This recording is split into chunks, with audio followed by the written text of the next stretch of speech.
Welcome to a top record-keeping project OSB webinar with our local certifiers in the Northeast. My name is Joyce Ford. I'm on the NOFA New Hampshire Board of Directors. And Teresa Downey, also with NOFA New Hampshire, is our administrator on this call and has been the organizer of this event. So thank you all for agreeing to be a part of this, and hopefully it'll be a great learning experience. I'll just make some introductions first. Nicole Denny is from Vermont Organic Farmers. Nicole, you want to give a wave out here? Okay.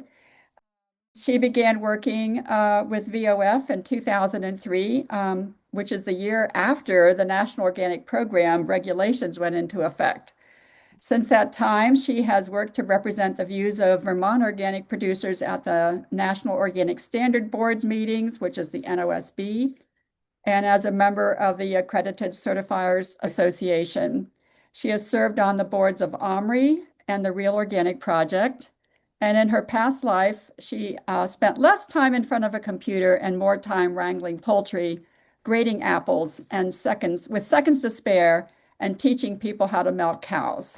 So I like the fact that all of our speakers today, presenters, and all of our representation from our certifiers all have real agricultural experience.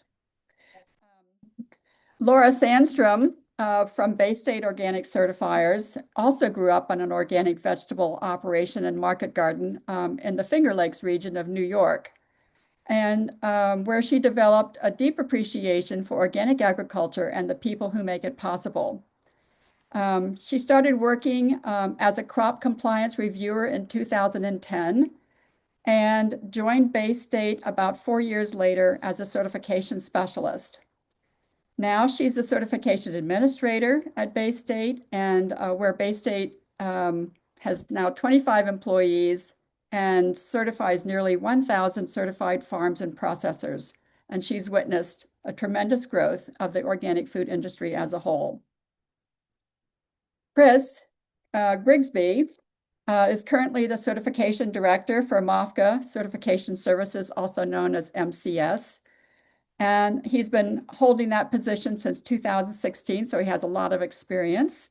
Born and raised in Maine, he's a strong advocate for local and regional food systems, as well as the integrity of the U.S. organic standards.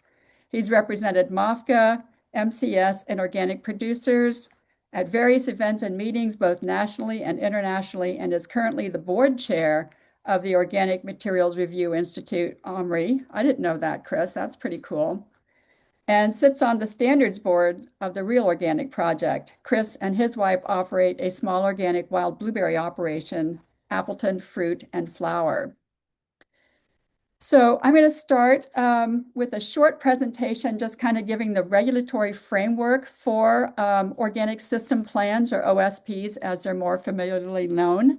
And Teresa, do you want to put up we're going to do just a quick slideshow showing the kind of the regulations and the law. Historically, certifiers and the general public got together in the 1980s and worked with the USDA and Congress to pass in the 1990 Farm Bill, the Organic Foods Production Act.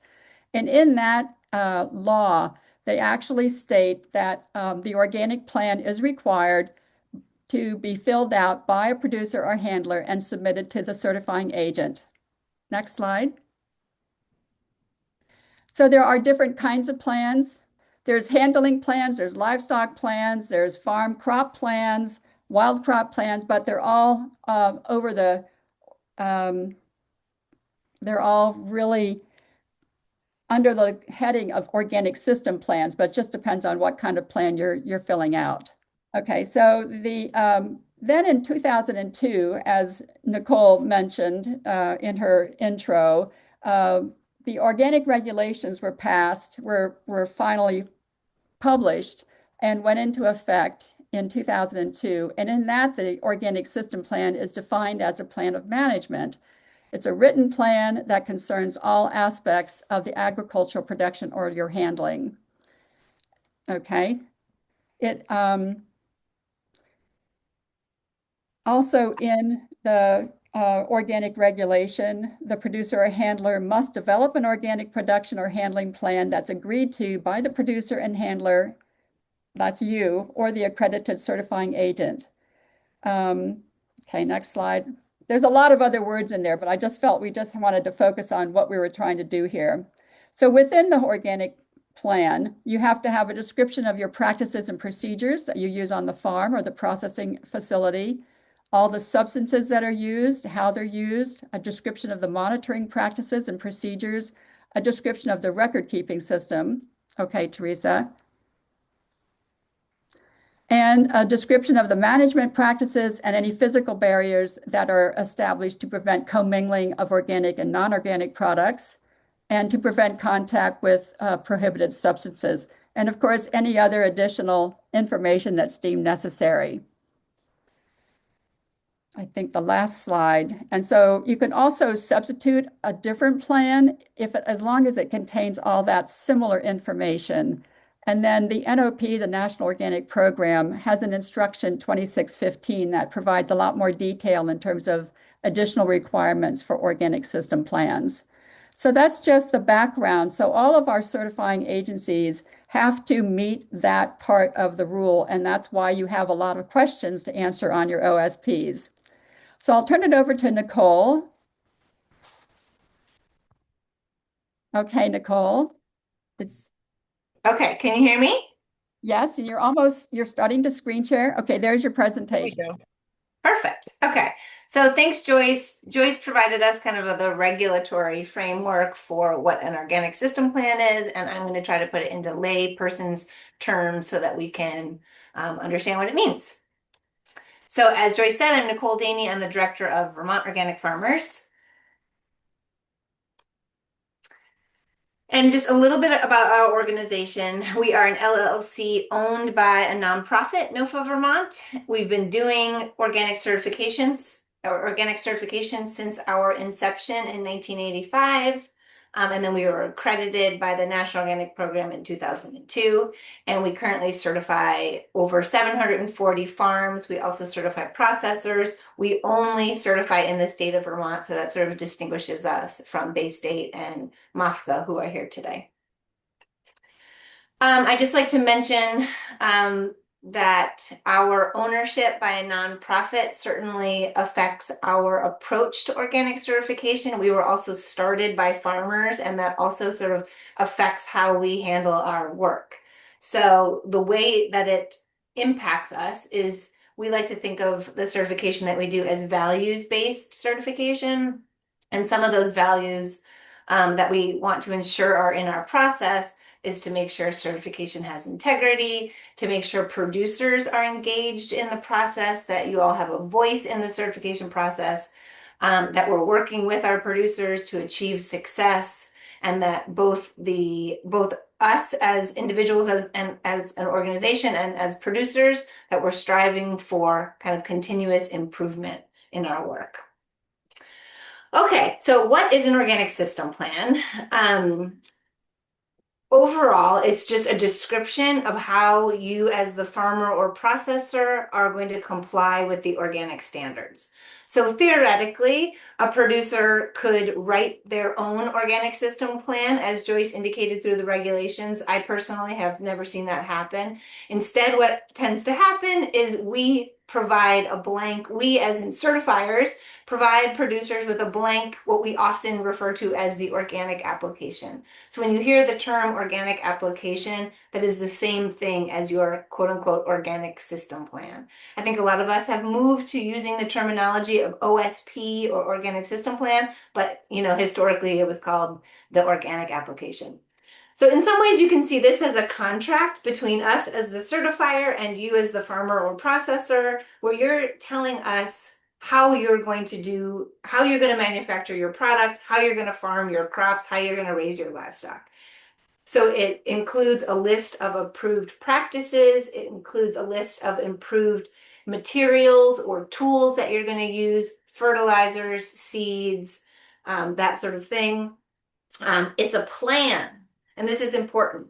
It's okay if it changes because it's a plan. You can only foresee so far into the future. So you're writing what you think you're going to do, and then we know that there will be crop failures, that plans change, and we will update the plan accordingly. So a lot of first-time producers get nervous about writing something down because they're not sure it's going to happen. That is inherent in this whole process. So that's important for people to know. This is something that you're going to submit and renew with your certifier annually. Again, so you can think about it as a contract that you're updating at least once a year, and sometimes multiple times throughout the year if there's any significant changes. I will say that's more unusual, but that is theoretically possible. Okay, so why do we even have this organic system plan? Why does it matter? Really, it's kind of the foundation for organic certification because we use it. When I say we, I mean certifiers and inspectors. We use it as a tool to understand your practices and how those practices meet the regulations. So this is something we're reviewing ahead of time to get a sense of what your practices are, and before we go to your farm to do the inspection, we get a sense of how you manage your crops, your livestock, and process your products, if that's the case. It does help you think about how your practices comply, and it can support, continuous improvement as well. So a lot of times a lot of us will have organic system plans that might ask, how are you improving or maintaining soil health? And some of the answers might be check boxes. And there are some teachable moments in the organic system plan because you might think, oh, I didn't realize that crop rotation is a way to actually manage and improve my soil fertility. And so, it's in that case, it can be kind of a teachable moment as well.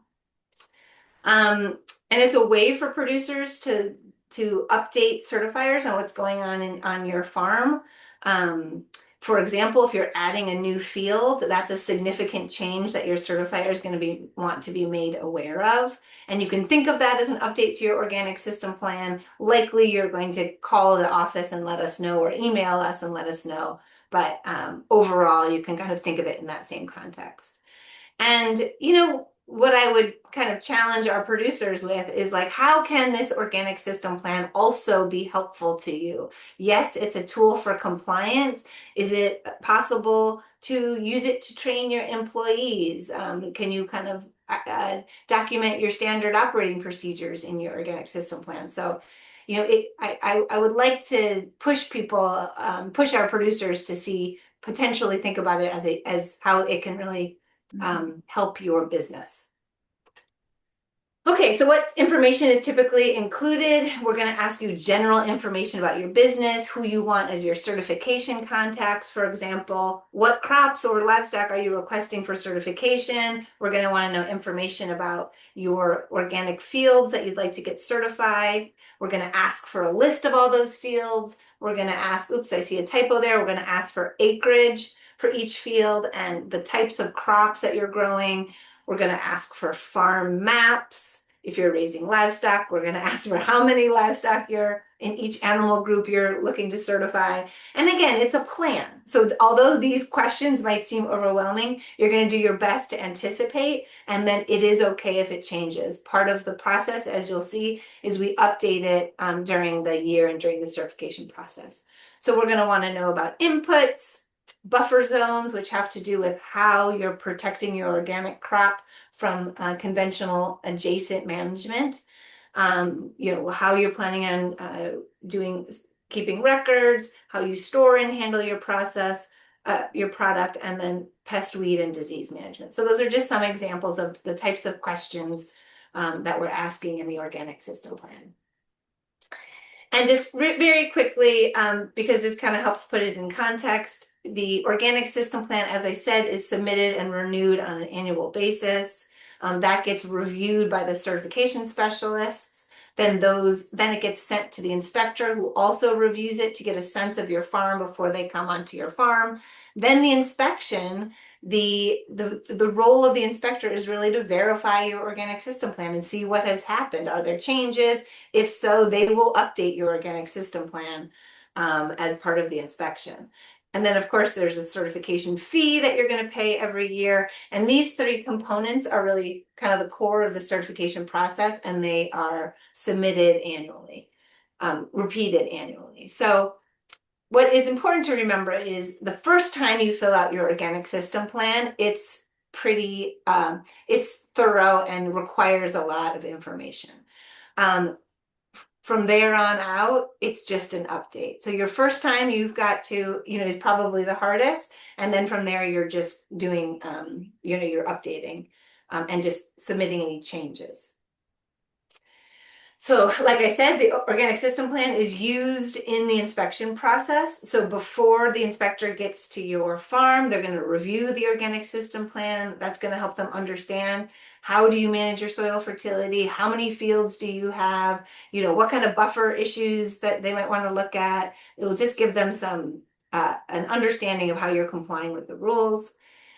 They might have specific questions after reviewing your plan that they want to clarify on site. And then, like I mentioned, inspectors will update the organic system plan during the inspection, and that's okay. We're all working under the assumption that it is a plan, and plans change. Okay, so tips for completing an organic system plan. Before you sit down to fill out your paperwork, it would be helpful to have these things with you. Otherwise, you're probably going to have to stop, gather these things, and come back to the organic system plan, or if you want to call it the application. So, have your field maps for all of the fields that you're requesting for organic certification. Walk around your farm, get a list of all the inputs that you're using. That would be the brand name and the manufacturer, because likely your certifier is going to ask you that. Have a list of the seed, where you're sourcing your organic seed or conventional seed. When appropriate, figure out already how many livestock you have in each of your livestock groups and sort of how you organize your livestock. Know what the rations are for each of those groups, and be ready to talk about the 3-year history of the fields that you're requesting for certification. Okay, so that's just some things you can sort of have ready before you sit down to do your organic system plan. As you go through the plan, be thorough. Answer every question. If you don't answer every question, we're going to make you come back to that question and answer it anyway, right? So try your best to answer every question. Sometimes you're not going to fit into the box of the question. Do your best to explain why your situation is unusual. Just provide us with more information. And if you have a question when you're filling out your OSP, call up your certifier and ask them I'm not sure what you're trying to, I'm not sure I understand this question. Like, what do you want me to list here? And talk to your, it should take probably a couple back and forths with your certifier to make sure you're doing a good job filling out your organic system plan. And then be aware that we want you to keep this up to date, right? So if there are significant changes, you should be updating your organic system plan at least annually. Okay, so what can be challenging if you don't have all the information, right? It's challenging to stop, get the information. It can also be challenging for us if you don't give us the information we need. We will end up trying to collect that from you. Like I said, it can be difficult to understand the questions. Sometimes we're asking them in ways that we're trying to eliminate certain scenarios, and they come out a little bit funny, right? So you're not alone in trying to interpret our questions, and we could probably do a better job of asking them. So call up your certifier if you have any questions about, how something is phrased. It can be hard when you're a farm like, you're just doing starts, you're just doing nursery plants, and you don't quite fit into the box of the organic system plan that we've provided for you. That can be a little bit, it feels funny to say not applicable to a question, but that might be something that can make filling out the organic system plan challenging. But again, can't emphasize this enough. Ask for help. All of us certifiers prefer producers who are communicating with us on a regular basis. It just makes it easier. We're happy to answer questions. Another tip is give us more information than you think we need. Help us understand like what is unique about your scenario, and that will, if you can, again, put yourself in the position of the staff member or the inspector that is using this document to try to get a sense of your farm and your practices, the more information is probably better. And it's also just important to realize this is an evolving document. It's going to look a certain way the first time you fill it out, and it's going to change. And hopefully, ideally, every year it gets better, and every year it gets a little more honed in on, as a better description of your farm or processing facility. So I'll just really quickly say for our system, our Vermont Organic Farmers system, our OSP is online, although people can fill out a paper version if they need to. Like I said, for everybody, the first year is probably the most challenging, and then every other year is an update. So what we do is we give producers a copy of what they filled out last year, and they just electronically, make updates. You should also look at your organic system plan to see, if the inspector made an update, making sure that that is accurate or still appropriate for the subsequent year. And then really every certifier's OSP is fairly similar. You're going to see like certain, they're going to be different in a few ways, but generally they're going to be organized similarly, and generally they're going to be asking the same questions. And to really hit that home, the NOP is actually working on a standard form that they're really going to be encouraging certifiers to either at least accept or also adopt. So I think that's it for me, and I hope that just gives people kind of like an overview of how certifiers think of organic system plans, and hopefully some helpful tips for producers on how to fill one out. Well, thank you. Thank you, Nicole. That was really great. I always learn things when I'm when I hear these conversations. Lauren's going to give a presentation about Baystate. So I think, Teresa, you have her presentation. We're going to be able to ask questions after each of our presenters have given their presentation, and then we'll take questions. All right, I'm going to start sharing my screen here.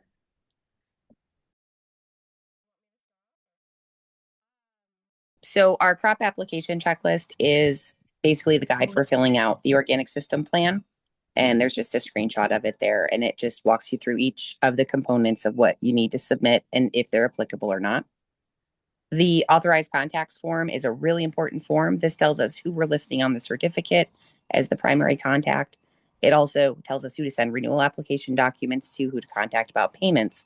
And this form has to be updated. If a farm manager leaves and you don't update this form, we're going to send them the renewal application, and then you're not going to get it. So this is a really important form in our application documents that needs to be kept updated.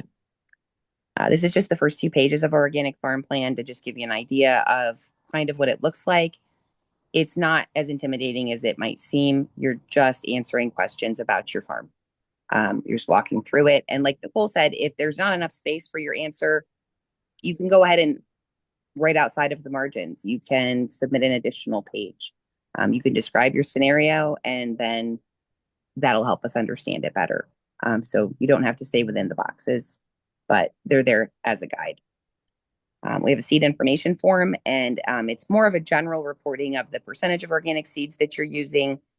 If you're using any untreated seeds, what sources did you check? Your full seed records need to be available for the inspector, but they do not need to be submitted to us. And you can use untreated seeds if organic seeds are not available in the quality, quantity, or form that you need.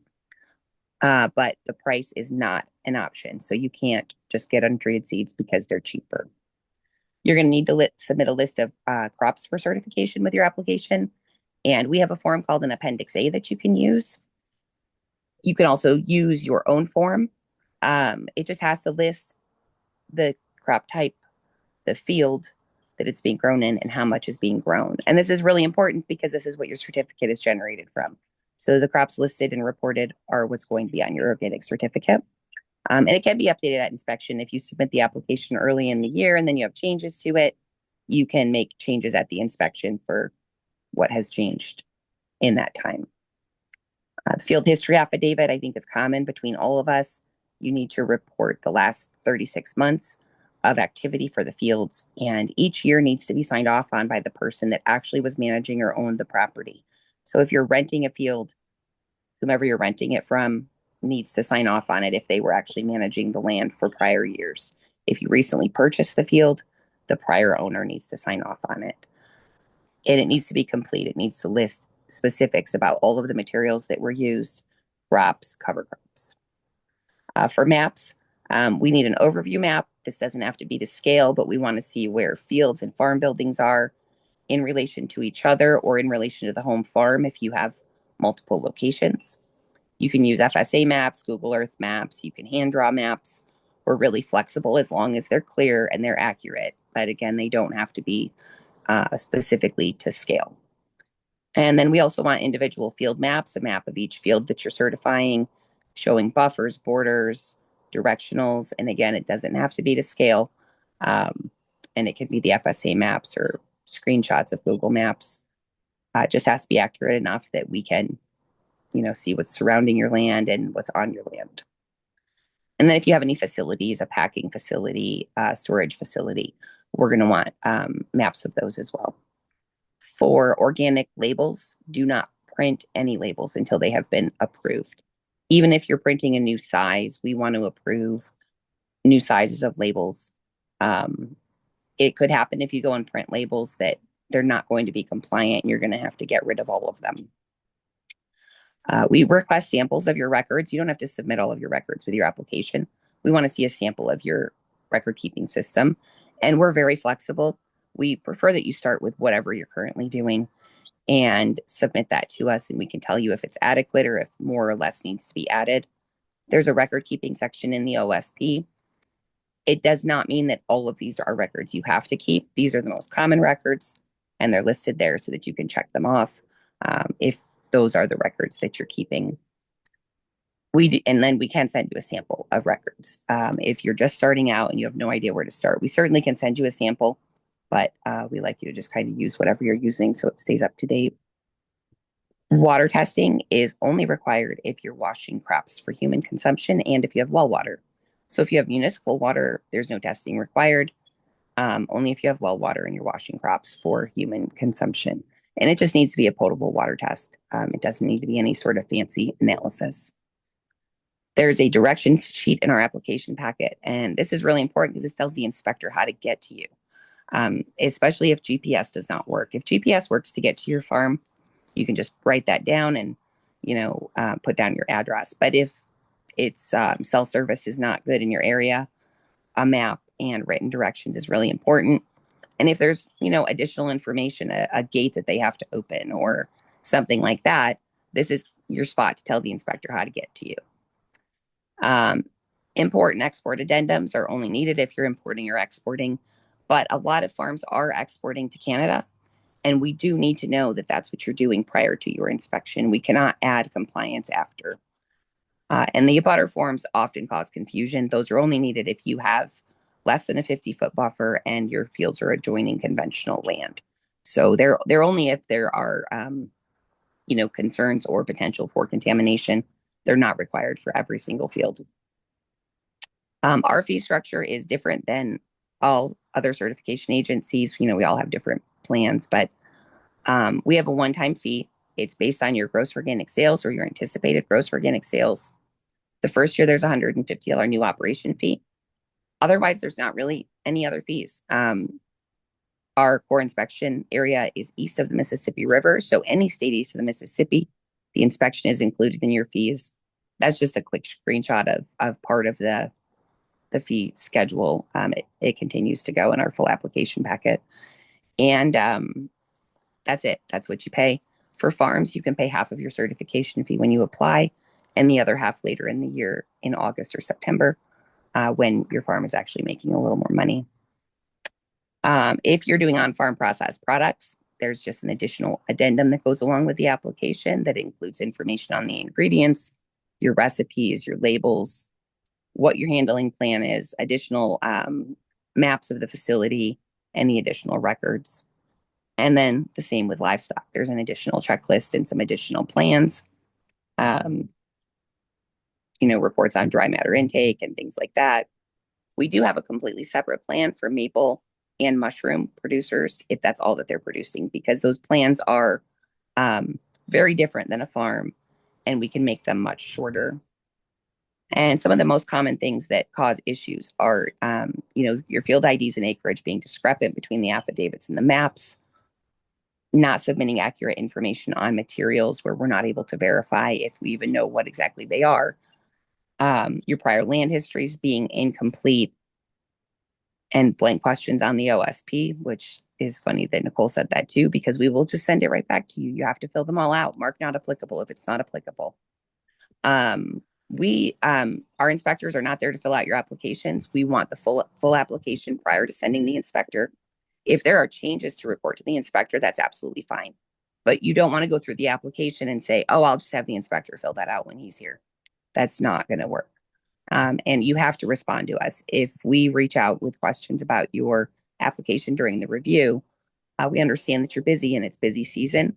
But if you don't respond for a month, that's a month that your application is delayed. And it could be a month that 100 people go into the inspection queue. And now when you get there, there's a lot more people in front of you. So responding to our questions is really, really, really important. Lyme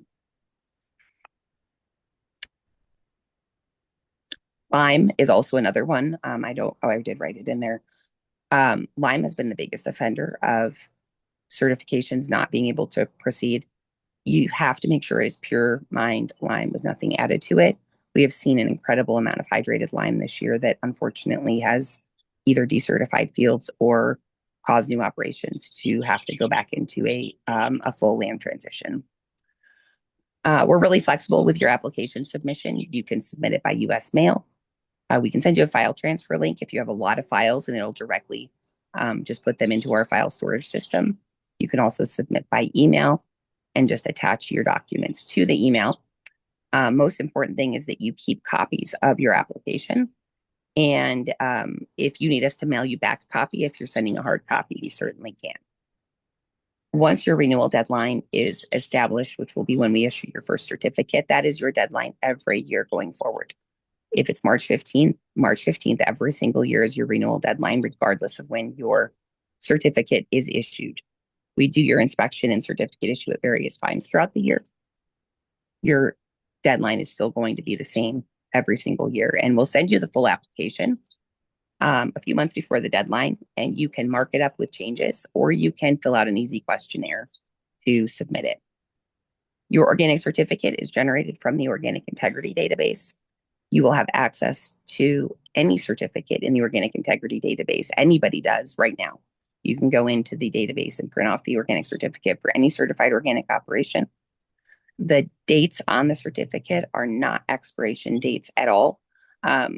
If the operation is listed in the database as certified, they are certified. You can get your supplier certificates from the Organic Integrity Database, and you can get your own certificate from the Organic Integrity Database. So if you have a customer requesting your certificate, you don't need to reach out to us for it. You can go get it right there for yourself. You can reach out to me directly or go to our website to access our application documents. Well, thank you, Lauren. That was just a lot of good information. I appreciate that you were able to just adjust that and be able to just give it to us that way. It was great. I really appreciate that. So we're going to move on to Chris, who represents the Maine certification or MOFGA Certification Services.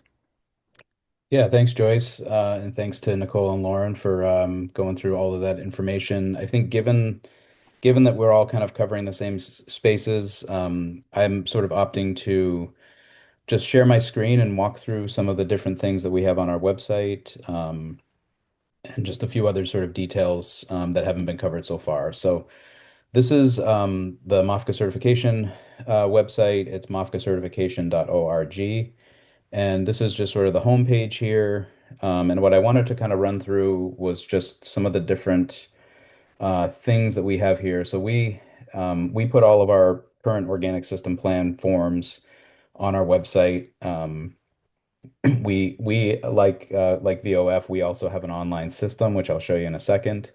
That's always a preference for us because It's just easier to sort of manage that information, but we'll also accept paper applications and send those out. And we work with non-tech folks and plain community folks and don't have a problem with that either. So the certification drop down here is a really important one. I'm just going to go through a bunch of things. So we have our application deadlines page here. We accept applications year round for handling operations, for dairy operations, but we do limit sort of farm-based crop production and things like that. And so, just we have the different deadlines here. So June 1st just passed for most crop farms, blueberry farms. We work with a lot of wild blueberry producers here in Maine as well. It's a flagship crop for the state of Maine. So June 1st, dairies year round. Maple syrup operations, because of the timing of when the production is happening there, that's earlier in the season. And then same thing with sea vegetables, specifically for cultivated sea vegetables here in this case. And then our practice manual, this is a really important document. I think that all of our agencies have things like this. It's a 100+ page document. Definitely this is a nice option because you can use the control find and just sort of type in specific keywords and get to those particular sections. But it goes through just kind of a lot of different information where it's basically we have the rule in the back as the appendix, and then we break down the different sections of the rule under guidelines for crop production, hemp production, livestock, etc. And then similarly have some different things at the beginning around the principles of organic, the process, the cycle, as Nicole had shared as well. Very similar. We include the NOP non-compliance and adverse action flow chart, just because that is a piece, right? If you aren't responding to a certifier or there are compliance issues, there's a specific process that that the NOP and the regulations sort of lay out and require. So getting back to I just wanted to show kind of the vegetables. This is the vegetables under the crops page. So these are links to all of the different forms that we require generally that make up kind of a pretty basic crop organic system plan application. So the producer information is sort of general. Again, we've talked about it. It's like who you are, any legal status for the operation, directions, years farming, etc. The farm plan. So this is something again, and we say the same thing at the top. It's like we want you to answer all the questions, but it can be an NA if it's not applicable. But it's basically just these are all the forms, similar to Baystate's, showing here through. It just kind of goes through all of the different sections. These are the regulatory citations as well. So that's I think as Nicole mentioned, it's like the initial application is always the hardest, but it's a great learning opportunity as far as getting you familiar with the regulatory requirements and what these different things mean. And so just there's the general forms there, and then getting back here. So the crop list, again, is a similar thing. Material list, we're all looking for the same information to be able to verify it. There is what's known as the national list of allowed and prohibited substances, and that's within the rule. That's a really important thing for certifiers, where there's a section for non-synthetic prohibited and synthetic allowed for the crop scope, the livestock scope, and the handling scope. And so that's a really important piece. As Lauren mentioned, you use the wrong product, you could kick your land out for another 36-month reset. It's really unfortunate. We just had a situation with bio-based biodegradable mulch film for an operation where they used the wrong product, and it's like that's something that we had to just reset the clock on that land eligibility. So really important to kind of make sure that is approved for use in organic. You have to be mindful of the restrictions, right? Something might be approved for livestock, but not for crop, or for handling, but not for crop or livestock. So it's really important to kind of dig into those details, and the certifier can really help out with providing you some of that information. The field use form, same thing as folks had said. It's like we want the previous 3 years, and then what are you planning for this coming season?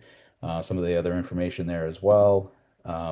Same thing, landowner affidavit, as Lauren mentioned. If you don't own the field, we're going to want that information and a signature from the landowner or previous manager. the conventional seed form, as Lauren mentioned. Our policy, per our interpretation of the regulations, is that we ask for producers to look for 3 sources of organic seed. And the important piece there is during the time of year when inventory would be available. So if you're looking for seeds in the winter, that's a great time, right? But if you're looking for seed from a seed company in beginning of summer or the beginning of the growing season, they may be out of stock and not there. But as has been mentioned, if you can use non-organic if you can't find the quality, quantity, or variety that you're looking for. But as Lauren mentioned, cost can't be a reason for that. With it, and the regulations do have a number of different things that fall under what's known as the commercial availability clause, and so seeds are in that. If you're buying seedlings, those have to be certified organic. There's no exceptions to that. And then there's a piece in the regulations around planting stock where you can buy non-organic planting stock, manage it for a period of 12 months, and then it would be eligible for organic marketing and those kind of things. The producer endorsement. So this is something that we require everybody to sign. It's basically an affirmation that you're going to follow. It's basically a contract. We're going to do the things you're being asked of us as a certifier, and you're going to uphold all the things that we're asking for as well, including, access for inspection and those types of things. The fee schedule. So we have a similar fee schedule to the Baystate where we try to do everything under sort of just a flat fee. So ours is listed here. We do have other supplemental fees that we would potentially charge. For example, if you have a lot of activity at the home farm and then you have another field an hour away, we may charge a supplemental fee for that additional, distance and time for the inspector and that sort of thing. We have an explanation of cost share, and then similarly with Baystate, we have an application checklist that's applicable. And then, as was noted, there are some other specific things. So there's mushroom, wild crops. We have a sprout supplement, and then we are seeing a lot more farms producing value added kind of on-farm processing, and so that's a whole other scope here. And we have an on-farm processing supplement, which is a little bit more basic, where if it's just, and I guess one other thing too, I'll pop over here just to show you that I think this is a really good link for folks to get familiar with. This is the electronic Code of Federal Regulations. We are Part 205 under Title 7, and the table of contents, it's pretty nice. It's linkable. But I just wanted to just point out one quick thing here, which is around handle and the definition of handle. So and then there's another one for processing, but essentially it's like they changed this around in 2024 under strengthening organic enforcement. So there's a lot more activity now that's considered handling. But in terms of the handling plan and on-farm processing, uh, what is that? Is it process, right? Is that the definition? Trying to remember. Um, there's yeah, here we go. So these are all things that the regulations consider to be a processing activity. So, all of these things listed here. So specifically, I just wanted to point out like drying.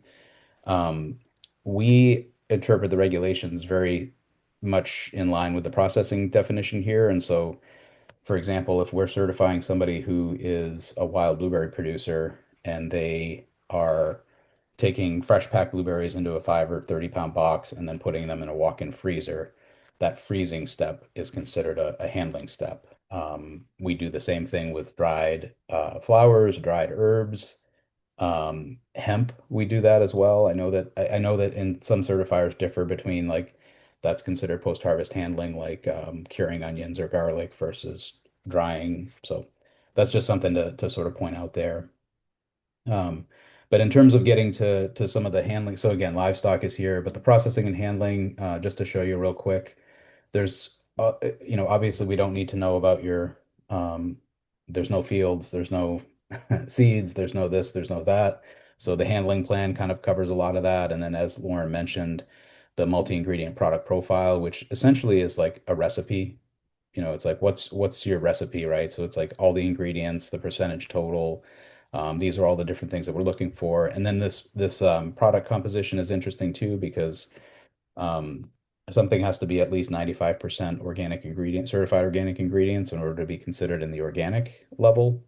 100% organic is typically mostly going to be just sort of like a single agricultural product, like vegetables or something like that. Um, and then there's a made with, which requires at least 70% organic content. And then all of these percentages and the makeup there exclude salt and water. Salt and water are not required in the calculation. So anyway, this is just a familiar form here. We have a single ingredient and a multi-ingredient one as well. Um, the materials list is the same, endorsement is the same, a verification of ingredient status. So this is an interesting one because the regulations prohibit what's known as the big three: genetic modification, ionizing radiation, and sewage sludge. And so this is a similar kind of affidavit scenario where, I mean, we're even doing it now for, off-farm manure just to verify that nothing's been added if somebody's making a compost or something like that. So just it's more just sort of highlighting um, some additional forms. I think Joyce, you covered it, where it was like any other information deemed necessary by the certifier. So that's an important one. And then of course, like specialty things within the handling scope, slaughterhouse or international export. And then again, the on-farm processing. And then I just wanted to point out lastly, the labeling thing. So we have a page that goes over the label requirements because there are specific things that have to be there. They're required to be a certified organic buy statement, prominence, primary label, secondary label, all those kind of things. So we have some of that information there as well. But I think I'll stop sharing there so we have time for Q&A. But just yeah, if there's anything else I can cover, I'm happy to do that. Oh, thank you, Chris. Yeah, I mean, it seems really complicated when you hear about it just a little bit here and there, but each of the websites that the certifiers have a wealth of information. They have examples of records, they have templates for things, and like Chris says, that manual that the MOFGA has is very valuable to understand interpreting some of the things like strawberry plants. Do they need to be certified organic? Those kinds of things are provided to you that as long as, if you go to the websites and check things out. And of course, with TOP too, we have technical advisors ready to help you answer questions like these too, as well as the certifiers.